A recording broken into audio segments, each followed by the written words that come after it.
देशवासियों, नमस्कार।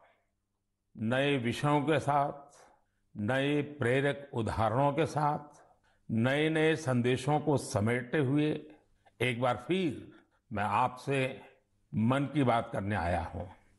जानते हैं, इस बार मुझे सबसे ज्यादा चिट्ठियां और संदेश किस विषय को लेकर मिली है।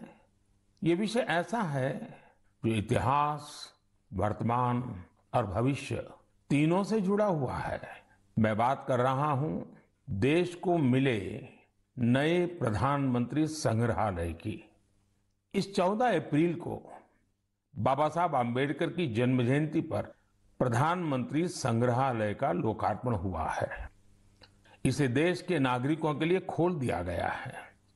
एक श्रोता है श्रीमान सार्थक जी। सार्थक जी गुरुग्राम में रहते हैं और पहला मौका मिलते ही वो प्रधानमंत्री संग्रहालय देख आए हैं। सार्थक जी ने नमो ऐप पर जो संदेश मुझे लिखा है वह बहुत इंटरेस्टिंग है। उन्होंने लिखा है कि वो बरसों से न्यूज चैनल देखते हैं, अखबार पढ़ते हैं, सोशल मीडिया से भी कनेक्टेड हैं। इसलिए उन्हें लगता था कि उनकी जनरल नॉलेज काफी अच्छी होगी। लेकिन जब वे पीएम संग्रहालय गए तो उन्हें बहुत हैरानी हुई। उन्हें महसूस हुआ कि वे अपने देश और देश का नेतृत्व करने वालों के बारे में काफी कुछ जानते ही नहीं हैं। उन्होंने पीएम संग्रहालय की कुछ ऐसी चीजों के बारे में लिखा है जो उनकी जिज्ञासा को और बढ़ाने वाली थी। जैसे उन्होंने लाल बहादुर शास्त्री जी का वो चरखा देखकर बहुत खुशी हुई जो उन्हें ससुराल से उपहार में मिला था। उन्होंने शास्त्री जी की पासबुक भी देखी और यह भी देखा कि उनके पास कितनी कम बचत थी। सार्थक जी ने लिखा है कि उन्हें यह भी नहीं पता था कि मोरारजी भाई देसाई स्वतंत्रता संग्राम में शामिल होने से पहले गुजरात में डिप्टी कलेक्टर थे। प्रशासनिक सेवा में उनका एक लंबा कैरियर रहा था। सार्थक जी चौधरी चरण सिंह जी के विषय में वो लिखते हैं कि उन्हें पता ही नहीं था कि जमींदारी उन्मूलन के क्षेत्र में चौधरी चरण सिंह जी का बहुत बड़ा योगदान था। इतना ही नहीं, वे आगे लिखते हैं, जब लैंड रिफॉर्म के विषय में वहां मैंने देखा कि श्रीमान PV Narasimha Rao ji land reform के काम में बहुत गहरी रुचि लेते थे। सार्थक जी को भी इस म्यूजियम में आकर ही पता चला कि चंद्रशेखर जी ने 4000 किलोमीटर से अधिक पैदल चलकर ऐतिहासिक भारत यात्रा की थी। उन्होंने जब संग्रहालय में उन चीजों को देखा जो अटल जी उपयोग करते थे, उनके भाषणों को सुना, तो वो गर्व से भर उठे थे। सार्थक जी ने यह भी बताया कि इस संग्रहालय में महात्मा गांधी, सरदार पटेल, डॉक्टर अंबेडकर, जयप्रकाश नारायण और हमारे प्रधानमंत्री पंडित जवाहरलाल नेहरू के बारे में भी बहुत ही रोचक जानकारियां हैं। साथियों, देश के प्रधानमंत्रियों के योगदान को याद करने के लिए आजादी के अमृत महोत्सव से अच्छा समय और क्या हो सकता है। देश के लिए यह गौरव की बात है कि आजादी का अमृत महोत्सव एक जन आंदोलन का रूप ले रहा है। इतिहास को लेकर लोगों की दिलचस्पी काफी बढ़ रही है और ऐसे में पीएम म्यूजियम युवाओं के लिए भी आकर्षण का केंद्र बन रहा है, जो देश की अनमोल विरासत से उन्हें जोड़ रहा है। वैसे साथियों, जब म्यूजियम के बारे में आपसे इतनी बातें हो रही हैं, तो मेरा मन किया कि मैं भी आपसे कुछ सवाल करूं। देखते हैं आपकी जनरल नॉलेज क्या कहती है, आपको कितनी जानकारी है। मेरे नौजवान साथियों, आप तैयार हैं? कागज कलम हाथ में ले लिया? अभी मैं आपसे जो पूछने जा रहा हूं, आप उनके उत्तर नमो ऐप या सोशल मीडिया पर #म्यूजियम क्विज के साथ शेयर कर सकते हैं और जरूर करें। मेरा आपसे आग्रह है कि आप इन सभी सवालों का जवाब जरूर दें। इससे देश भर के लोगों में म्यूजियम को लेकर दिलचस्पी और बढ़ेगी। क्या आप जानते हैं कि देश के किस शहर में एक प्रसिद्ध रेल म्यूजियम है, जहां पिछले 45 वर्षों से लोगों को भारतीय रेल की विरासत देखने का मौका मिल रहा है? मैं आपको एक और क्लू देता हूं। आप यहां Fairy Queen, saloon of Prince of Wales से लेकर फायरलेस टीम लोकोमोटिव ये भी देख सकते हैं।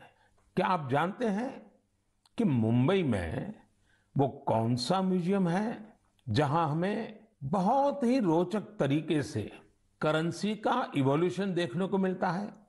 यहाँ ईसा पूर्व छठी शताब्दी के सिक्के मौजूद हैं, तो दूसरी तरफ ई मनी भी मौजूद है। तीसरा सवाल, विरासत ए खालसा इस म्यूजियम से जुड़ा है। क्या आप जानते हैं ये म्यूजियम पंजाब के किस शहर में मौजूद है? पतंगबाजी में तो आप सबको बहुत आनंद आता ही होगा। अगला सवाल इसी से जुड़ा है। देश का एकमात्र काइट म्यूजियम कहां है? आइए मैं आपको क्लू देता हूं। यहां जो सबसे बड़ी पतंग रखी है उसका आकार 22 गुणा 16 फीट है। कुछ ध्यान आया? नहीं तो यही एक और चीज बताता हूं। यह जिस शहर में है उसका बापू से विशेष नाता रहा है। बचपन में डाक टिकटों के संग्रह का शौक किसे नहीं होता, लेकिन क्या आपको पता है कि भारत में डाक टिकट से जुड़ा नेशनल म्यूजियम कहाँ है? मैं आपसे एक और सवाल करता हूं। गुलशन महल नाम की इमारत में कौन सा म्यूजियम है? आपके लिए क्लू ये है कि इस म्यूजियम में आप फिल्म के डायरेक्टर भी बन सकते हैं, कैमरा एडिटिंग की बारीकियों को भी देख सकते हैं।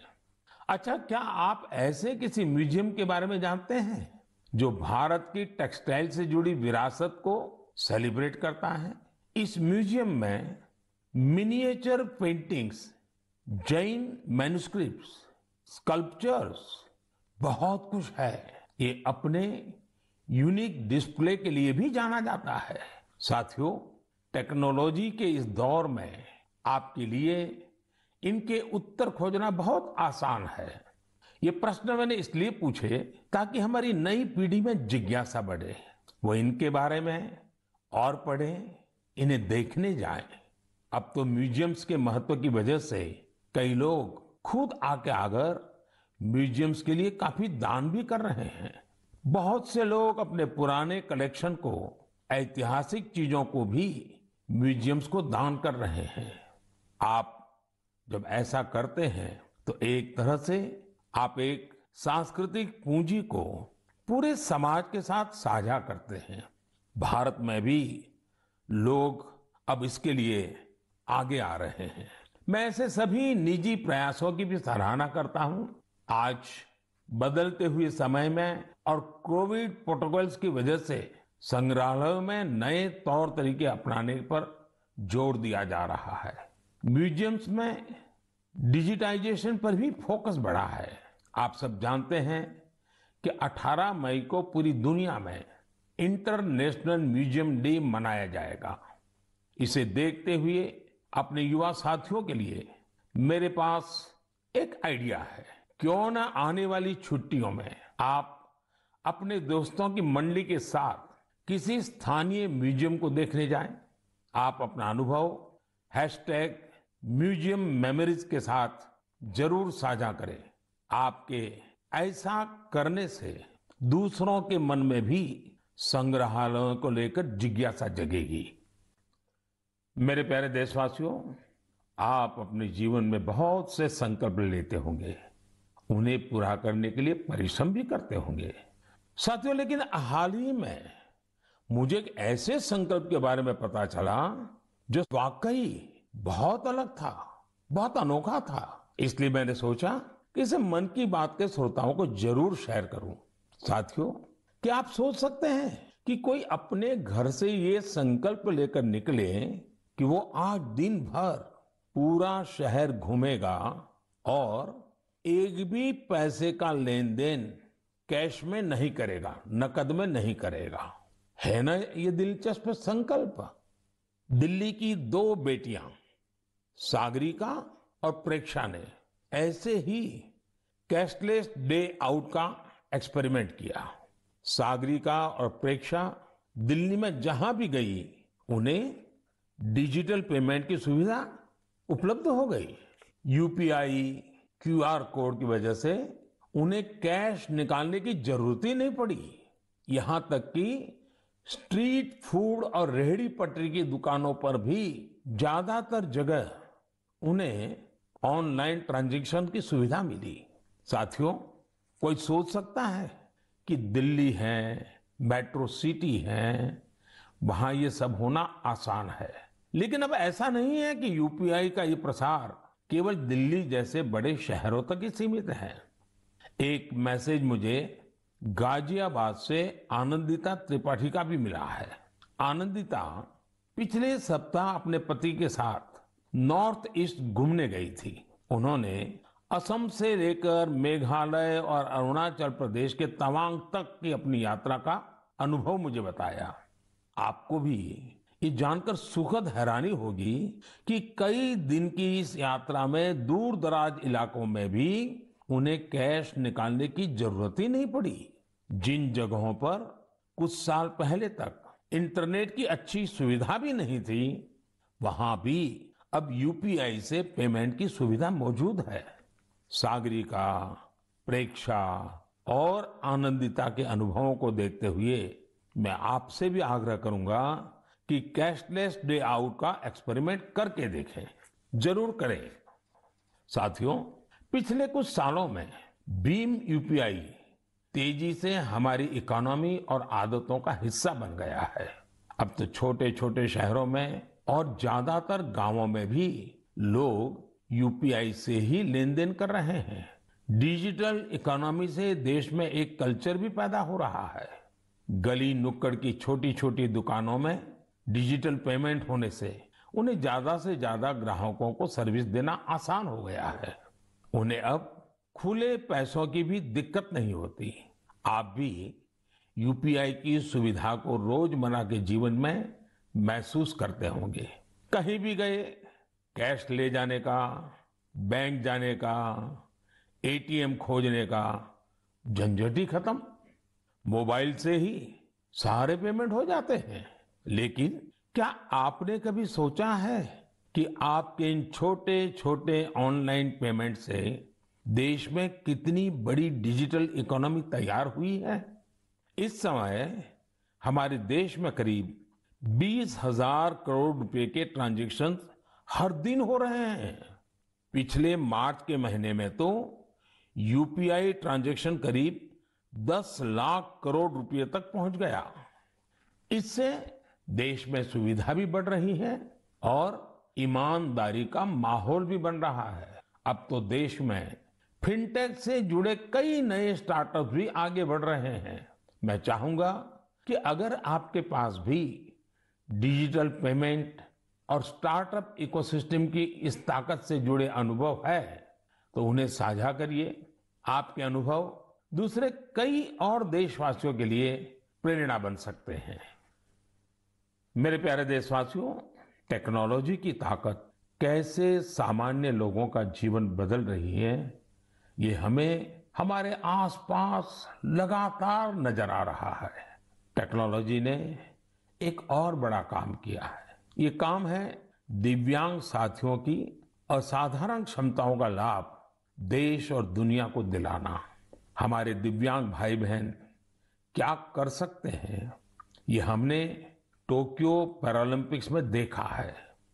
खेलों की तरह ही आर्ट्स, एकेडमिक्स और दूसरे कई क्षेत्रों में दिव्यांग साथी कमाल कर रहे हैं। लेकिन जब इन साथियों को टेक्नोलॉजी की ताकत मिल जाती है तो ये और भी बड़े मुकाम हासिल करके दिखाते हैं। इसलिए देश आजकल लगातार संसाधनों और इंफ्रास्ट्रक्चर को दिव्यांगों के लिए सुलभ बनाने के लिए लगातार प्रयास कर रहा है। देश में ऐसे कई स्टार्टअप्स और संगठन भी हैं जो इस दिशा में प्रेरणादायी काम कर रहे हैं। ऐसी एक संस्था है voice of specially abled people. ये संस्था असिस्टिव टेक्नोलॉजी के क्षेत्र में नए अवसरों को प्रमोट कर रही है। जो दिव्यांग कलाकार हैं, उनके काम को दुनिया तक पहुंचाने के लिए भी एक इनोवेटिव शुरुआत की गई है। Voice of specially abled people के इन कलाकारों की पेंटिंग्स, इसकी डिजिटल आर्ट गैलरी तैयार की है। दिव्यांग साथी किस तरह असाधारण प्रतिभाओं के धनी होते हैं और उनके पास कितनी असाधारण क्षमताएं होती हैं, ये आर्ट गैलरी इसका एक उदाहरण है। दिव्यांग साथियों के जीवन में कैसी चुनौतियां होती हैं, उनसे निकलकर वो कहां तक पहुंच सकते हैं, ऐसे कई विषयों को इन पेंटिंग्स में आप महसूस कर सकते हैं। आप भी अगर किसी दिव्यांग साथी को जानते हैं, उनकी टैलेंट को जानते हैं, तो डिजिटल टेक्नोलॉजी की मदद से उसे दुनिया के सामने ला सकते हैं। जो दिव्यांग साथी हैं वो भी इस तरह के प्रयासों से जरूर जुड़े।